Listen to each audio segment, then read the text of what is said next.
There is a truth few dare to admit.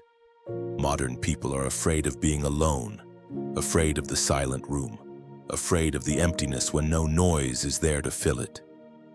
They reach for their phones, for social media, for endless chatter, anything to escape the echo of their own thoughts.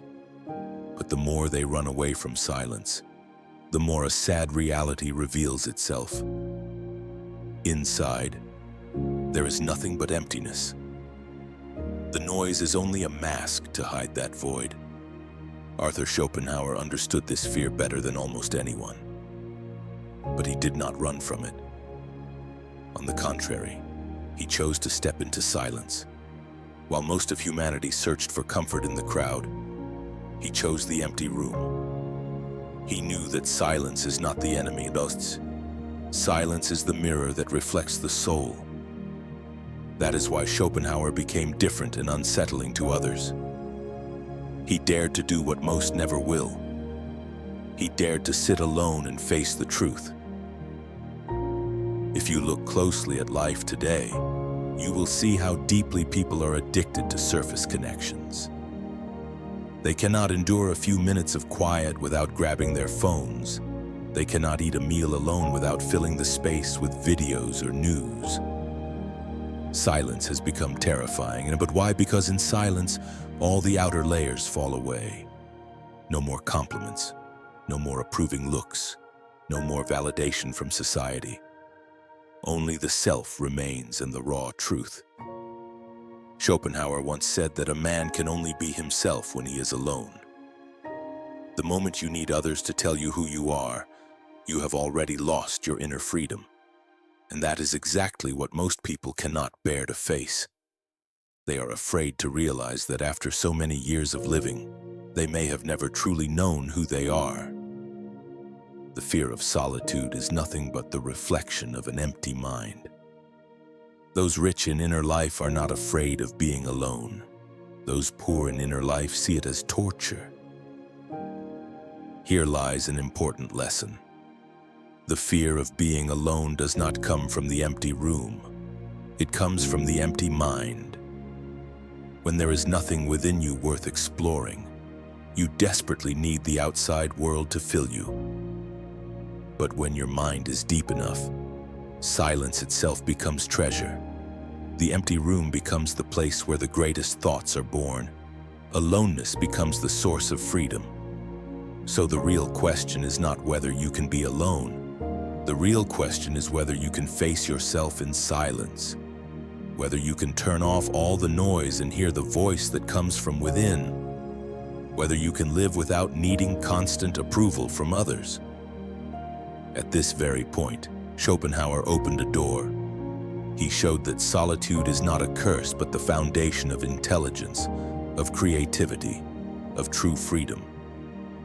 But before you can step through that door, you must first learn to distinguish between two paths that look similar but lead to opposite destinations.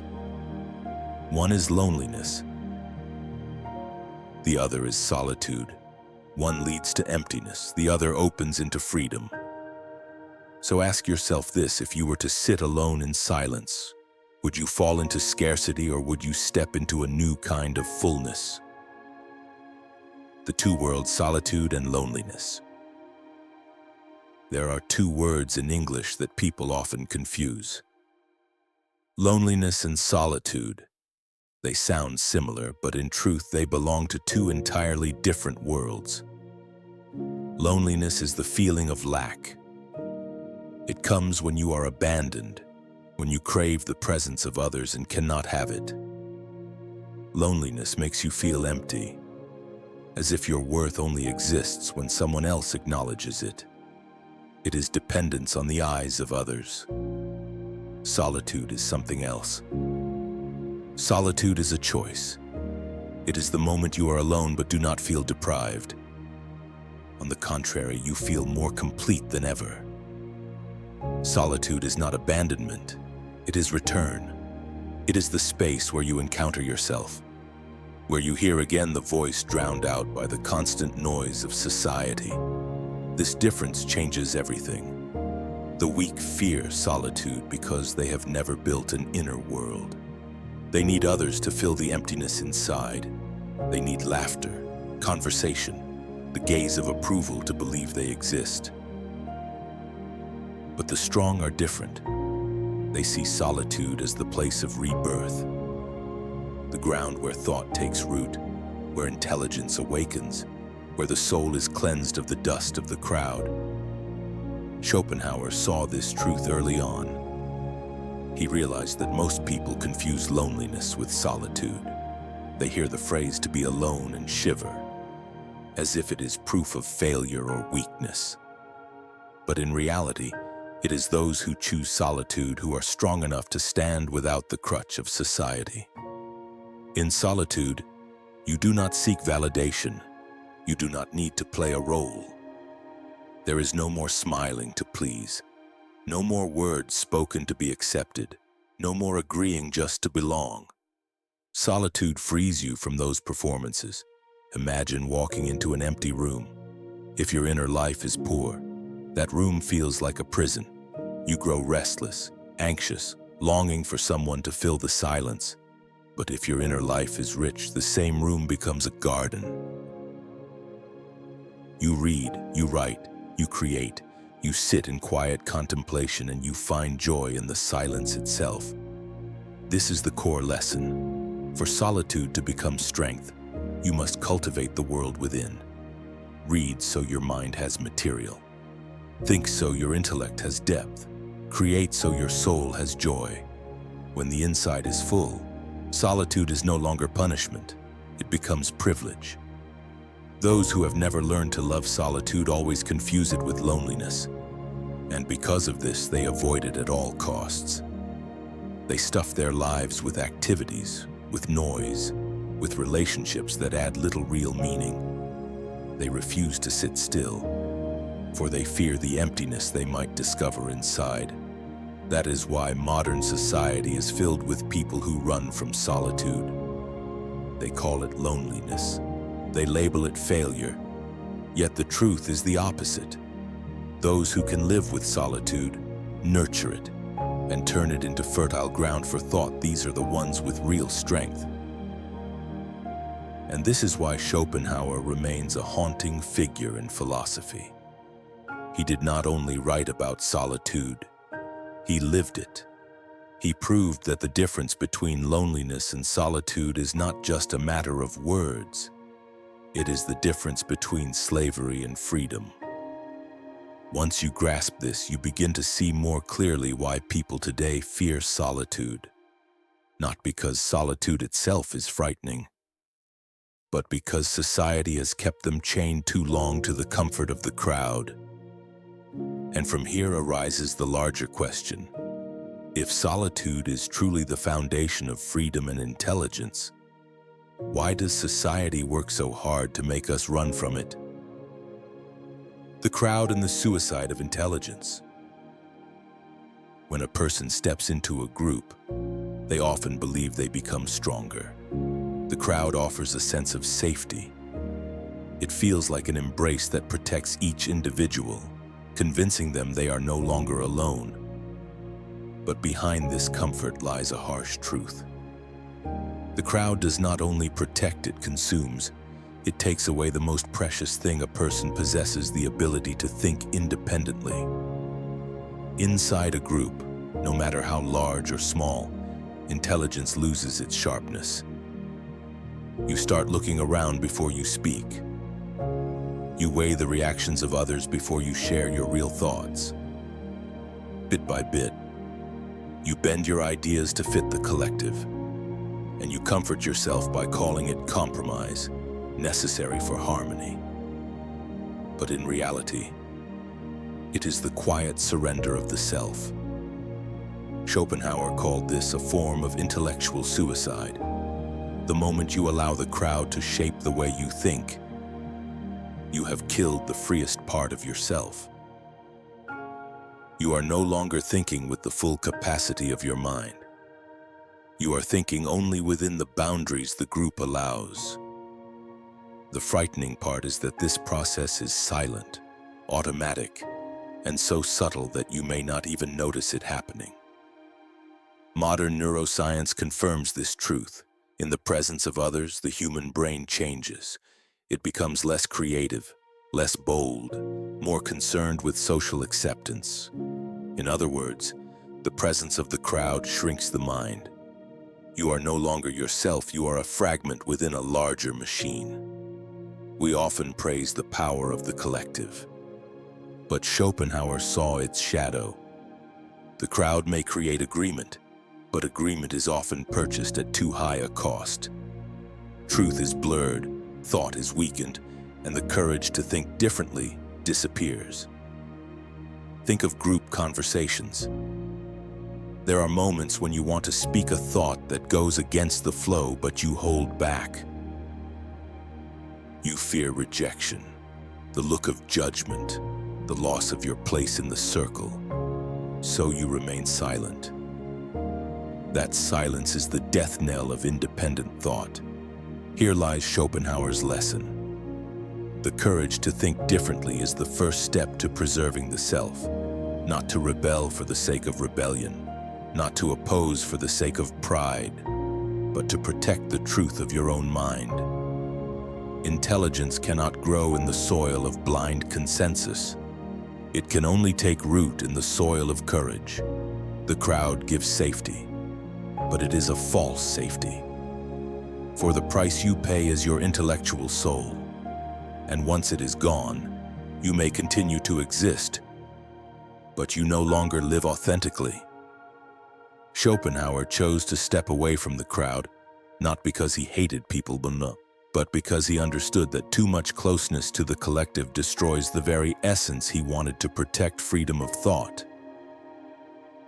It was only in stepping back from the crowd that he found his true inner world, where the mind is unchained and thought can soar without fear of being dragged down.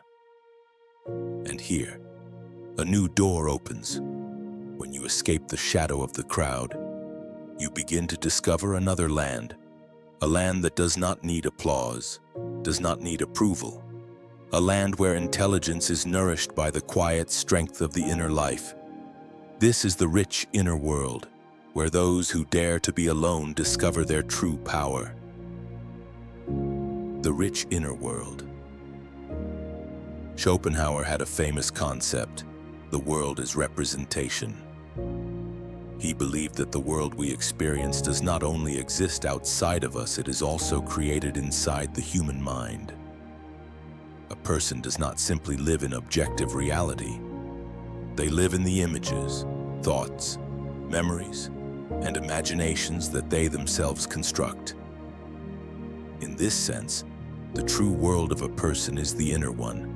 For someone who has never known solitude, the inner world feels like an empty, cold room. There is nothing to hold on to, nothing to explore. But for the person who cultivates the inner life, that same room becomes a vast universe. In silence, they travel through memories, converse with great ideas, and build entire kingdoms of creativity. Solitude, therefore, is not emptiness.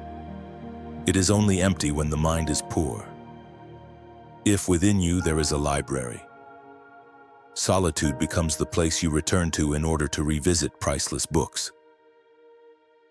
If you hold deep philosophical questions, solitude becomes the ground where you can dig further. If you carry the seeds of art within, solitude becomes the soil where those seeds grow. This is why so many great minds have always sought solitude. They possessed an inner world so rich that they did not need constant stimulation from the outside. For the ordinary person, silence feels like a prison. But for a rich mind, silence feels like liberation. Here lies a profound lesson. To stop fearing solitude, you must learn how to enrich your inner world. Read so your mind has material. Study so your horizons expand. Reflect so your thoughts gain depth. Create so your soul finds joy. Each time you do one of these you are laying another stone in the palace of your inner life. Schopenhauer lived this truth. He read constantly, thought relentlessly, and wrote without ceasing. Because of this, solitude was not a burden to him, it was joy. It was the space where he could travel freely across his universe of thought, without the interference of the crowd. Modern people often chase instant entertainment, endless streams of news, and external stimulation. They believe these things cure their boredom. But boredom itself is proof that their inner world is barren. When there is nothing inside worth engaging with, they need the outside to distract them. Yet distraction never replaces richness. It only hides the emptiness for a while, and this is where the difference becomes clear. Those who fear solitude run away from it. Those who understand its value cultivate it. One chooses dispersion, the other chooses focus. One loses themselves in noise, the other rediscovers themselves in silence. When you nourish a rich inner world, solitude ceases to be frightening. It becomes a companion, a home you return to, a dwelling place for wisdom. And from this richness, another door begins to open, the door to independent thought. For only when the inside is strong enough do you no longer need the crowd to define you. Only then can you dare to think differently, more deeply, and further than the collective ever allows. The power of independent thought. Every great breakthrough in human history began in moments of solitude. Newton discovered the laws of gravity not in a crowded meeting, but during long hours of private reflection. Einstein formed the theory of relativity by wandering through the world of his own imagination, asking questions no one else dared to ask. Darwin spent years observing, recording, and contemplating in silence until he gave birth to the theory of evolution that shook the foundations of religion and society alike. What these geniuses shared was not the support of the crowd. Quite the opposite. In their most important moments, they were seen as eccentric, doubted, even mocked. But it was in solitude, away from the noise of the collective, that their minds could travel far enough to discover truths no one else had seen. Schopenhauer recognized a harsh reality. Society always glorifies consensus. People feel safe when everyone thinks alike. But history has never been written by those who blindly conform. It is written by those who dared to think differently. It is difference, the courage to step off the common path, that opens the door to progress. Within a crowd, ideas must be simple, agreeable, easy to digest. Yet the ideas that change the world are rarely born that way. They emerge from strangeness, from places where no one yet believes, from destinations no one else dares to travel. Independent thought does not demand immediate approval. It demands time. It demands space. And above all, it demands the courage to stand alone in the face of doubt. Picture a seed. If it falls on a busy path, it will be crushed before it can sprout. But if it is buried quietly in still earth, it has the chance to grow, to draw nourishment, and to reach the light. Ideas are no different. In the crowd, they are often trampled by laughter before they can take root. In solitude, they have the time to become strong enough to withstand the storm of opinion. The lesson here is simple but difficult. Hold on to your idea even when no one understands. Do not abandon it because it does not fit the crowd. Do not reshape it just to gain approval. If you sense a core of truth inside, give it time to grow. The world often mocks what is new, only to later find it indispensable. Schopenhauer once wrote that independent thought is like a lamp in the darkness.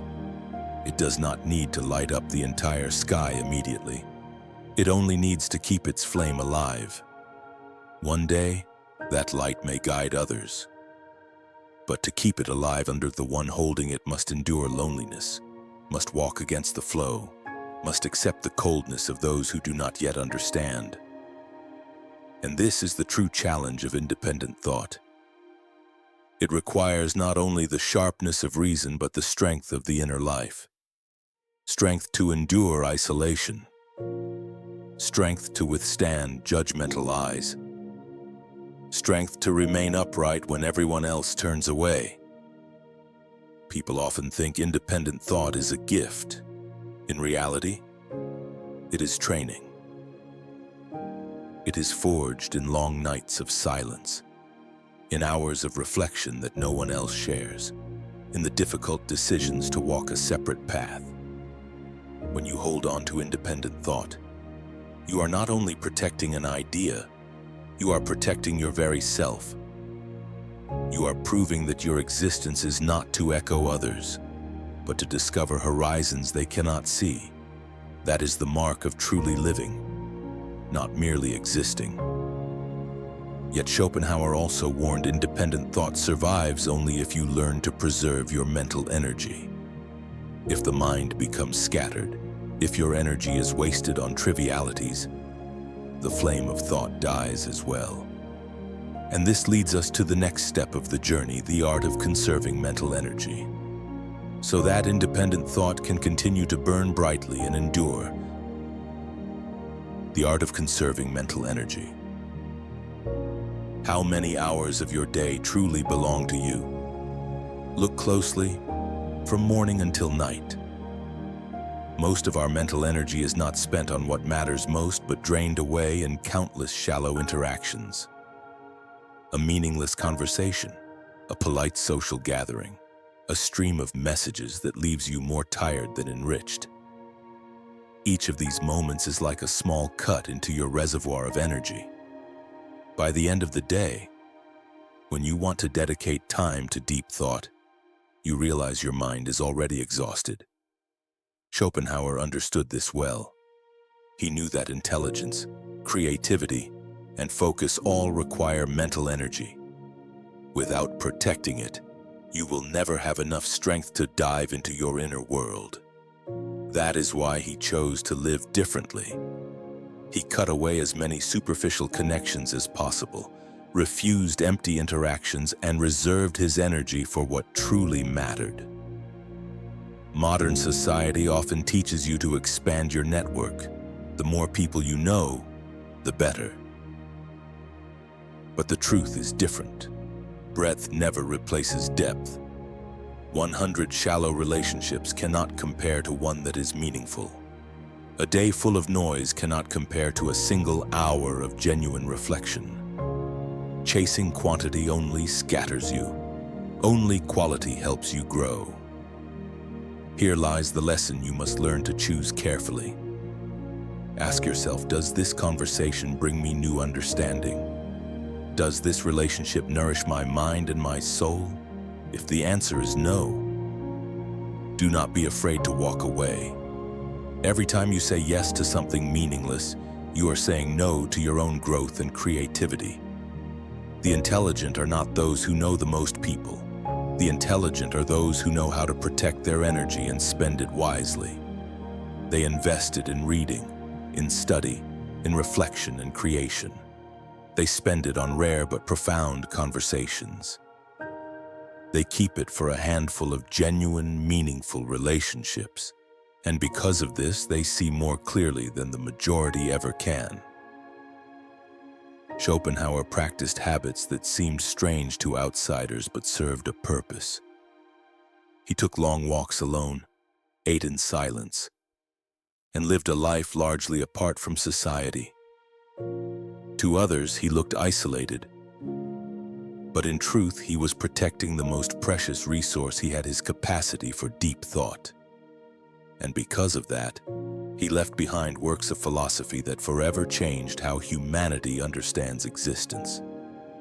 You may not need to live as extremely as Schopenhauer, but you can adopt his principle, protect your mental energy as if it were your greatest wealth. Do not waste it on small talk. Do not let it be drained by unhealthy relationships. know when to withdraw, so your mind is free to focus on what truly matters. When you conserve your energy for your mind and your soul, something remarkable happens. You begin to see more deeply and more clearly. You start noticing what had always been hidden beneath the surface noise. And in that moment, a new ability emerges, the ability to see through the illusions that society places before your eyes. The eye that sees through social illusions. When a person steps away from the noise of the crowd and enters solitude, they begin to see life differently. It is as if they step off the stage of a play and sit in the audience. Suddenly, every line, every gesture, every performance becomes clear. And in that moment, they realize that much of what society treats as serious is nothing more than repeated roles in an endless performance. Solitude allows you to see life as an objective observer. You begin to notice the power games at work, the meaningless races on social media, the measures of value that exist only to maintain illusions. These things are so familiar that most people no longer recognize their absurdity. But when you stand outside of them, they reveal themselves as a cycle that traps people again and again. Schopenhauer described this as the philosophical vision, the ability to see the world as it really is, uncolored by collective illusion. And this is not pessimism, it is clarity. For only when you see clearly can you distinguish what truly matters from what is merely superficial. Those immersed in collective illusions believe happiness comes from comparison, from recognition, from standards imposed by society. But those who are awake realize how fragile these things are. Fame can vanish overnight. Wealth can disappear in a single crisis. Even praise and admiration change with the wind. These are not foundations. They are masks that society temporarily places on people. The truly awake do not reject life. They still participate. They still live among others. But they do so with a different attitude. They are not swept away by the game. They know how to separate what deserves attention from what should only be observed. And that is a freedom most people will never have. Think about the goals you have chased. How many of them truly came from within you? And how many were simply echoes of someone else's expectations? Do you really need all of them? Or are you just performing a role written by society? Solitude gives you the chance to answer such question. When the outside noise goes quiet, you finally hear the voice inside. And when you hear it, you realize that many of the things that once made you anxious, envious, or desperate were never important at all. They were only collective illusions. The lesson here is this: learn to distinguish what nourishes your soul and what only drains you, what brings you closer to truth and what pulls you deeper into illusion. The clear-eyed do not waste time chasing what is hollow. They choose what is real, even when what is real looks too simple for others to understand. But such clarity does not always come with comfort. When you see illusions for what they are, you will feel different. It becomes harder to laugh at the jokes of the crowd once you know they are empty. It becomes harder to enjoy the races once you know they lead nowhere. And soon, you begin to feel the cost of clarity. That cost is distance, a sense of not fully belonging, the looks from others who think you are too serious, too detached, too different. But that is the path you accept when you choose to see with honest eyes. And here the path turns. For awakening always carries a price. When you see through the illusions of society, you also begin to see the solitude that comes with it. And this leads us to the next truth, the cost one must pay for clarity. The cost of awakening. When you begin to see through society's illusions, You will notice yourself becoming different. What once excited others now feels meaningless to you. The jokes of the crowd no longer make you laugh. The competitions no longer stir your desire. And soon, you realize a difficult truth awakening creates distance between you and the majority. The awakened are often seen as cold, detached, even arrogant. But in reality, they have simply stepped out of the rhythm of the crowd. They no longer move in sync with the noise, and their silence unsettles others. For when someone stands apart, they become a mirror reflecting the dependency of those still inside, and no one likes to see that reflection. Schopenhauer reminded us that spiritual freedom never comes free. It always carries a cost. That cost is isolation. You cannot both hold on to your truth and be fully embraced by the crowd. The moment you choose awakening, you must also accept the loneliness that follows. At times, that loneliness can feel so heavy that you long to return. You may wish to blend back in, to forget what you have seen, simply to live more easily. But truth has a strange power. Once you have seen it, you cannot pretend you have not. Once you have stepped out of the darkness, you cannot willingly go back. And in those moments, you come to understand that inner freedom always demands a price. It is not only found in books, philosophies, or deep reflections. It is also found in the nights you spend alone while others celebrate outside. In the silence you endure at gatherings when you cannot force yourself to feign excitement. In the doubtful looks of those who cannot grasp what you are pursuing. Perhaps it is precisely this cost that shows why awakening is so valuable. If truth were easy, everyone would have it. If freedom of spirit required no sacrifice, it would be common. Truth is rare because it is difficult. Freedom is precious because it is never free. This is why the awakened so often choose solitude, not because they hate the world, not because they wish to escape people, but because solitude is the place where they can guard their flame, while the winds of society are always trying to extinguish it. Solitude is not an escape, it is preparation. It is the space to heal after confronting illusions. It is the silence in which strength returns before stepping back into the world, not with a hollow mask, but with something real to offer. The awakened understand this. Only by accepting loneliness can they preserve the freedom of the mind. And only by preserving that freedom can they give back to the world something true. Solitude as preparation. There is a great misunderstanding about solitude. Many believe that choosing solitude means abandoning society, choosing separation, turning away from humanity. But the truth is the exact opposite. Solitude is not abandonment, it is preparation. Imagine a warrior before entering battle. He does not rush onto the field unready.